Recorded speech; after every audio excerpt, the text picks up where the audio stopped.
जवानी अध्ययन का समय है, इसे धूल समझकर न उड़ाए। हेलो स्टूडेंट्स, मैं आपका कॉमर्स एजुकेटर नौशाद सर स्वागत करते हैं आपका अपना यूट्यूब चैनल कॉमर्स लाइव पर। चलो पहचान बनाए। आज आपको इस वीडियो के माध्यम से क्लास 12th का एक बहुत ही इंपॉर्टेंट टॉपिक लेकर आ चुके हैं। इस वीडियो के माध्यम से उस टॉपिक का नाम है रियलाइजेशन अकाउंट। आप देख सकते हैं आपके स्क्रीन पे आ चुका है रियलाइजेशन अकाउंट। रियलाइजेशन अकाउंट मतलब वसूली खाता। सबसे पहले हम आपको इंग्लिश में समझा देते हैं, फिर उसके बाद से हम आपको हिंदी में समझाते हैं। लिखा हुआ है on the dissolution of the firm. याद रख लीजिए, डिसोल्यूशन का मतलब होता है मेरे प्यारे स्टूडेंट्स विघटन यानी समापन। बस समझ में। तो on the dissolution of firm यानी जब फर्म का विघटन होता है या समापन होता है, उसके बाद से लिखा है the amount is realized from the sale of the assets of the firm and the liabilities are paid। मतलब ये कि जब फर्म का समापन होता है या विघटन होता है तो फर्म के एसेट्स से जो भी फर्म के एसेट्स को क्या किया जाता है, सेल किया जाता है। फर्म के एसेट्स को सेल करने के बाद से लायबिलिटी को पेड किया जाता है। क्लियर? यानी रियलाइजेशन अकाउंट क्या है? तो रियलाइजेशन अकाउंट वह अकाउंट है जब फर्म को बंद किया जाता है तो फर्म के ये जितने भी सारे एसेट्स होते हैं उन सभी एसेट्स को सेल किया जाता है और सेल करने के बाद से लायबिलिटी को पेड किया जाता है। For this A special account is open in the books of the firm. यानी फर्म में जो विशेष रूप से अकाउंट ओपन किया जाता है which is called realization account. उसे हम लोग किस नाम से जानते हैं? उसे ही हम रियलाइजेशन अकाउंट के नाम से जानते हैं। फिर से हम आपको समझा दें कि जब फर्म का समापन होता है और फर्म के एसेट्स को बेचकर दायित्व का भुगतान किया जाता है और उसी समय जो खाते तैयार किए जाते हैं उसे ही रियलाइजेशन अकाउंट यानी वसूली खाता कहा जाता है। क्लियर? अब हम आपको हिंदी में समझा देते हैं। देखिए हिंदी में लिखा हुआ है, हिंदी इंग्लिश में यहाँ पे स्पष्ट हेडिंग बना दिए हैं रियलाइजेशन अकाउंट, यानी हिंदी यहाँ पे दिया है वसूली खाता यानी रियलाइजेशन अकाउंट क्या है। तो देखिए हिंदी में क्या लिखा है, फर्म के समापन पर फर्म की संपत्तियों के विक्रय यानी सेल से जो राशि वसूल की जाती है। क्लियर? यानी फर्म का जब समापन होता है और फर्म के एसेट्स को बेचकर जो राशि वसूल होती है, जो अमाउंट वसूल किया जाता है, रिसीव किया जाता है, कलेक्ट किया जाता है तथा दायित्वों का भुगतान किया जाता है। जितने भी सारे फर्म के एसेट्स होते हैं उसको बेचकर, क्लियर, दायित्वों का भुगतान किया जाता है। इसके लिए फर्म की पुस्तकों में एक विशेष खाता खोला जाता है। इन सभी के लिए इन सभी चीज, जैसे मेरा कहने का मतलब ये कि फर्म जब बंद होता है तो उस समय फर्म की संपत्ति को बेचा जाता है। बेचने के बाद से दायित्व को भुगतान किया जाता है और इसी समय जो खाते तैयार किए जाते हैं, जो खाते खोले जाते हैं, क्लियर, उसे ही जिसे यानी उसे वसूली खाता कहते हैं। कौन सा खाता कहते हैं? वसूली खाता यानी रियलाइजेशन अकाउंट। बात स्पष्ट हो गया? कोई डाउट? अब हम ये बताएंगे कि रियलाइजेशन अकाउंट किस प्रकार बनाया जाता है। अब हम आपको इस फॉर्मेट को समझाते हैं। ध्यान दीजिए, फॉर्मेट आ चुका है स्पष्ट, यहाँ पे देख सकते हैं फॉर्मेट ऑफ रियलाइजेशन अकाउंट। तो इस फॉर्मेट को समझने से पहले इधर एक क्वेश्चन दिया हुआ है, उसको समझना भी बहुत जरूरी है। तो देखिए सबसे पहले जब भी इस फॉर्मेट में, याद रख लीजिए यहाँ पे लिख दे रहे हैं, इस फॉर्मेट में 8 रूल्स होते हैं। कितने रूल्स होते हैं मेरे प्यारे स्टूडेंट्स? 8 रूल्स। यानी जब भी रियलाइजेशन अकाउंट बनाया जाता है तो उसके 8 रूल्स होते हैं, 8 नियम होते हैं। पहला यहाँ पर स्पष्ट लिख दिया गया है, सन्ड्री एसेट्स। सन्ड्री एसेट्स में जितने भी सारे एसेट्स होते हैं सब लिखा जाता है, सिर्फ दो आइटम्स को छोड़कर, यानी दो एसेट्स को छोड़कर। कौन कौन? तो कैश से संबंधित आइटम्स का एंट्री नहीं होता है और बैंक से संबंधित आइटम्स का एंट्री बिल्कुल नहीं होता है। देख लीजिए यहाँ पर स्पष्ट लिखा हुआ है, सन्ड्री एसेट्स लिखकर डैश दिए हैं, लैंड एंड बिल्डिंग इनर में डॉट डॉट है, प्लांट एंड मशीनरी इनर में डॉट डॉट, स्टॉक इनर में dot dot, bills receivable inner में डॉट डॉट, डेटर्स इनर में डॉट डॉट, फर्नीचर इनर में डॉट, यानी जितने भी सारे एसेट्स है इनर कॉलम में लिखेंगे और जोड़कर अमाउंट के कॉलम में। देख लीजिए यहाँ पे स्पष्ट लिख बता भी दिया गया है, कैश इन हैंड तथा कैश एट बैंक को छोड़कर।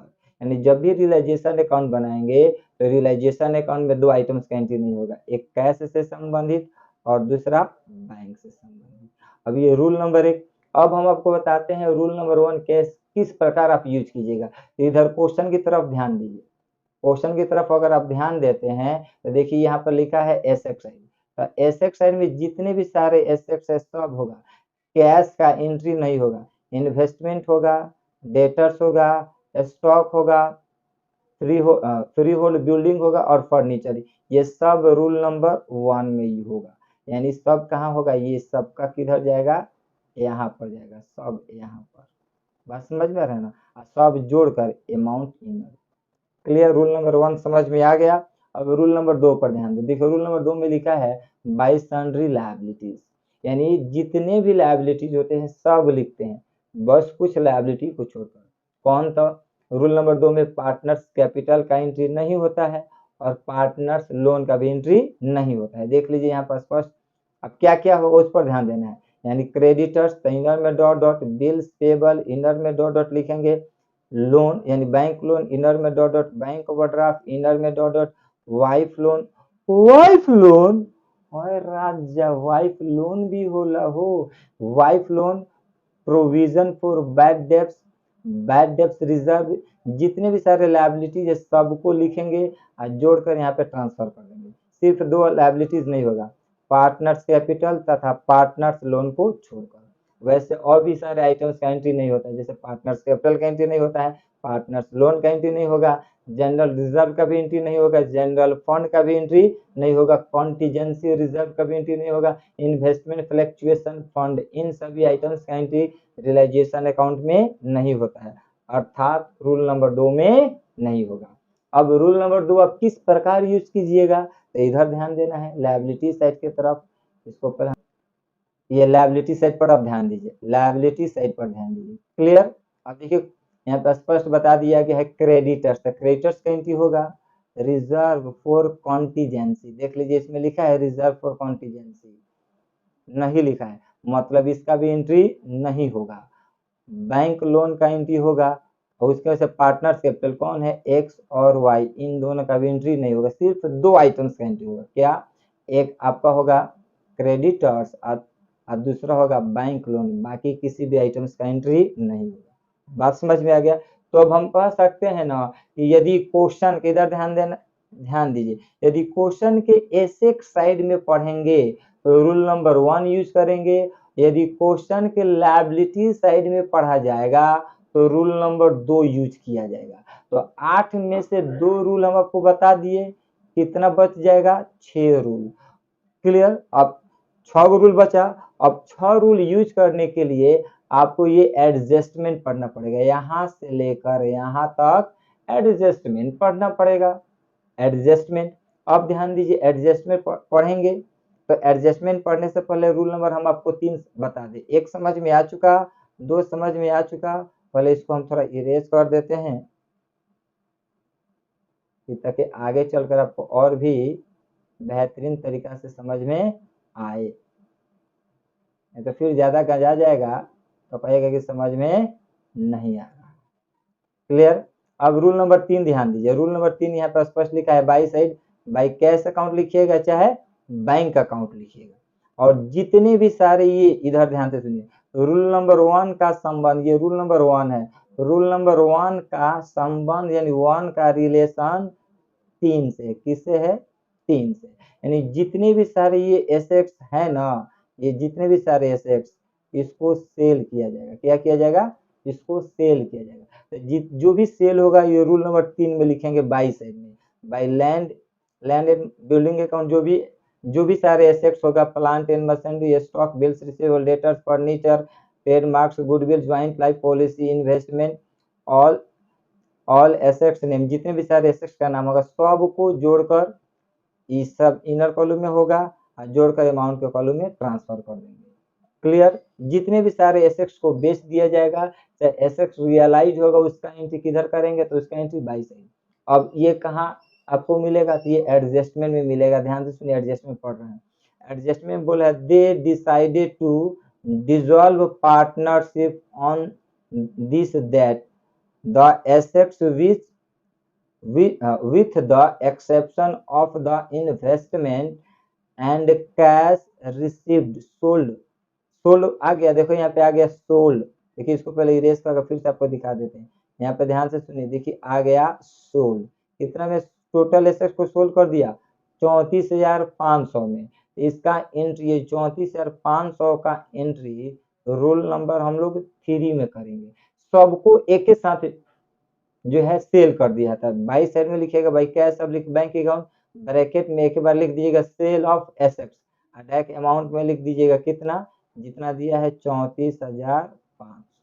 रूल नंबर 1 आपको समझ में आ गया, रूल नंबर 2 भी समझ में आ चुका, रूल नंबर 3 भी हम आपको समझा चुके हैं। अब रूल नंबर 3, अब आते हैं रूल नंबर 4। तो रूल नंबर 4 का संबंध भी एक से है। किससे है, एक से। एक्स का एक एक बोले हैं। रूल नंबर 4 का संबंध एक से है, मतलब एक का संबंध 3 से है और एक का संबंध 4 से। देखिए क्वेश्चन में क्या लिखा है, by partners capital account if any assets taken by partners.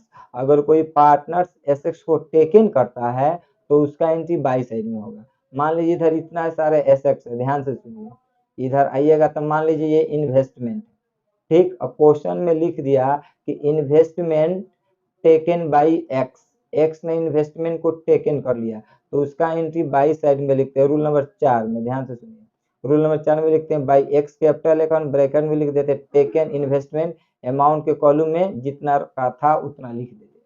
देखो बस समझ में आ रही थी, रूल नंबर 4 हो जाएगा। उसके बाद से 4 के बाद से 5 आता है टू साइड में। ध्यान दीजिए, रूल नंबर 5 टू साइड में लिखते हैं to partners capital account if any liability paid by partners. 5 का संबंध रूल नंबर, अब फिर इसको इरेज कर देते हैं, ध्यान से सुनिए। अब रूल नंबर 5 का संबंध 2 से है। क्या चीज से है, 2 से। रूल नंबर 5 का संबंध 2 से लगाया गया है। अगर इतने सारे लायबिलिटीज है, जैसे क्रेडिटर्स है, बिल्स टेबल है, बैंक लोन है, बैंक ओवरड्राफ्ट है, वाइफ लोन है, कोई भी सारे लोन है, जितने भी सारे लायबिलिटीज है, अगर कोई पार्टनर कहता है कि उस लायबिलिटी को हम पे करेंगे, बात समझ में आ रहा है ना, तो उसका एंट्री आप किधर कीजिएगा, आप उसका एंट्री टू साइड में कीजिएगा, to partners capital account liability paid by partner. मान के चलिए इस क्वेश्चन में वाई है, कौन है मेरे प्यारे स्टूडेंट्स, वाई यहाँ पे लिख रहे हैं। और वाई कह रहा है कि हम क्रेडिटर्स को पेड करेंगे। किसको पेड करेंगे, क्रेडिटर्स को। यहाँ पे ऊपर लिखेंगे रूल नंबर 5 में वाई कैपिटल अकाउंट, ब्रैकेट में लिख देंगे क्रेडिटर्स पेड बाई वाई। और एक्स कह रहा है, इधर ध्यान दीजिए, एक्स कह रहा है कि हम बैंक, शॉर्ट में लिखते हैं बैंक लोन को पे करेंगे। क्वेश्चन में लिख देगा एक्स एग्री टू पे बैंक लोन, तो एक्स एग्री होता है बैंक लोन को पेड करने के लिए, तो फिर यहाँ पे लिखेंगे टू साइड में to X capital account, bracket में बैंक लोन पेड। अगर क्वेश्चन में देगा तो इसका एंट्री करेंगे, नहीं देगा तो इसका एंट्री नहीं होगा। तो अब आपको रूल नंबर 5 भी समझ में आ गया। उसके बाद से रूल नंबर 6, जब रूल नंबर 6 होगा तो टू साइड में लिखेंगे टू कैश अकाउंट या बैंक अकाउंट। अब रूल नंबर 6 का भी संबंध 2 से है। क्या चीज से है, 2 से है। अब यहाँ पे फिर से हम लिखेंगे, अब कि अगर क्वेश्चन में, इधर सुन लीजिए, इधर जितने भी सारे लायबिलिटीज है और इन लायबिलिटी के बारे में क्वेश्चन के एडजस्टमेंट में, ध्यान से सुनिए, एडजस्टमेंट में बिल्कुल नहीं बोला है, तो इन सभी आइटम्स का एंट्री दोबारा रूल नंबर 6 में करेंगे। अगर बोल दिया है जितना बोला है उतना ही एंट्री होगा, नहीं बोला है तो फुल इन अमाउंट का एंट्री होगा। जैसे क्वेश्चन शुरू से यहाँ तक हम लोग पढ़े थे, फिर क्वेश्चन यहाँ पे बता रहा है, ध्यान दीजिए मेरे प्यारे स्टूडेंट्स, इधर ध्यान दीजिए। इसमें स्पष्ट बोला है the investment the market value of which at the date balance sheet, जो बैलेंस शीट में था वाज रुपी, यहाँ पे दिया हुआ है 11,000। ठीक, अब इसको बोल रहा है कौन टेकन कर लिया है, तो we are taken at that Y, Y ने क्या किया टेकन कर लिया, तो इसका एंट्री हम लोग किधर लिखेंगे, रूल नंबर 4 है 22 में लिखेंगे बाई वाई कैपिटल अकाउंट और टेकन इन्वेस्टमेंट, जो अभी आपको समझाया गया है। फिर आगे बढ़ते हैं, फिर वाई ही एग्री होता है कि हम बैंक लोन को पे करेंगे, देखो agree to discharge the bank loan, और वाई ही एग्री होता है कि हम बैंक लोन को पे करेंगे, तो फिर ये चीज बात किधर आ जाएगा, ये रूल नंबर 5 है, यहाँ पे लिखेंगे वाई कैपिटल अकाउंट, इधर ध्यान दीजिए वाई कैपिटल अकाउंट, ब्रैकेट में लिखेंगे bank loan paid, rule number 4 भी समझ में आ गया, रूल नंबर 5, उसके बाद से रूल नंबर 6 आपको बता दिया गया है, क्लियर, और रूल नंबर 6 बताना है, सॉरी 6 बताना है। फिर क्वेश्चन में आगे बढ़ते हैं, तो द एक्सपेंसेस, ध्यान दीजिए एक्सपेंसेज आपका कितना दिया है 550, अब यहाँ से ध्यान दीजिए क्रेडिटर्स वेयर पेड, इतना क्रेडिटर्स को पेड करना है, बात समझ में, आपका सिर्फ दो ये ना लायबिलिटी था जी, आपका सिर्फ दो लायबिलिटी था, एक क्रेडिटर्स और एक बैंक लोन, बैंक लोन के लिए बोल दिया है वाई कि हम पे करेंगे, तो बच गया क्रेडिटर्स, तो क्रेडिटर्स को कितना बोला गया है पेड करने के लिए, तो यहाँ पर स्पष्ट लिखा है 2,515 रुपया, तो अगर बोलेगा तो इसका एंट्री रूल नंबर 6 में होगा, किस में होगा, एंट्री इधर ध्यान दीजिए, इसका एंट्री कहाँ गया, इसका एंट्री किधर होगा, रूल नंबर 6 में होगा, यहाँ पे लिख देंगे कैश या बैंक अकाउंट, ब्रैकेट में लिख देंगे क्रेडिटर्स पेड अमाउंट के कॉलम में, उसके बाद से 7 नंबर होगा तो कैश चाहे बैंक अकाउंट, ब्रैकेट में रियलाइजेशन एक्सपेंसेस, देखिए अभी यहाँ पे लिखा हुआ था द एक्सपेंसेस कितना था 550 रुपए, तो इसका एंट्री रूल नंबर 7 में होगा। कोई भी एक्सपेंसेस जो क्वेश्चन में रियलाइजेशन एक्सपेंसेस भी दे सकता है या क्वेश्चन में डिजल्यूशन एक्सपेंसेस भी देगा, तो जो भी सारे एक्सपेंसेस देगा उसका एंट्री हम लोग रूल नंबर 7 में करेंगे। उसके बाद टू साइड में कमी आता है, तो यदि टू साइड में कमी आता है तो हम लोग प्रॉफिट मानेंगे, अगर बाई साइड में कमी आता है तो हम लोग लॉस मानते हैं, बात समझ में आ रहे हैं, टू साइड में कमी आएगा तो क्या मानेंगे हम लोग, प्रॉफिट, टू साइड में कमी आता है तो प्रॉफिट, बाई साइड में कमी आता है तो क्या मानते हैं, लॉस मानते हैं, तो आप लिखिएगा टू साइड में to profit transfer to partners capital account, आप देख लीजिए स्पष्ट लिखा है, ABC किसी भी पार्टनर्स का नाम होगा हम लिख देंगे, इधर बाई साइड में कमी आएगा, ये भी रूल नंबर 8 है, या तो प्रॉफिट होगा या तो आपका लॉस होगा, यदि टू साइड में कमी आएगा तो प्रॉफिट, बाई साइड में कमी आएगा loss, transfer to partners capital account ABC, clear. इसी फॉर्मेट के अनुसार ध्यान दीजिए, इसी फॉर्मेट के अनुसार रियलाइजेशन अकाउंट बनेगा, यह फॉर्मेट आपको समझ में आ गया है, यदि वीडियो आपको अच्छा लगा है तो लाइक कीजिएगा, और जितना से ज़्यादा हो सके आप शेयर कीजिएगा, यदि चैनल को सब्सक्राइब नहीं किए तो फटाफट सब्सक्राइब कर लीजिए, और रियलाइजेशन अकाउंट का फॉर्मेट वीडियो के लिंक के डिस्क्रिप्शन में दिया गया है, आप वहां से जाकर डाउनलोड कर सकते हैं। That's all.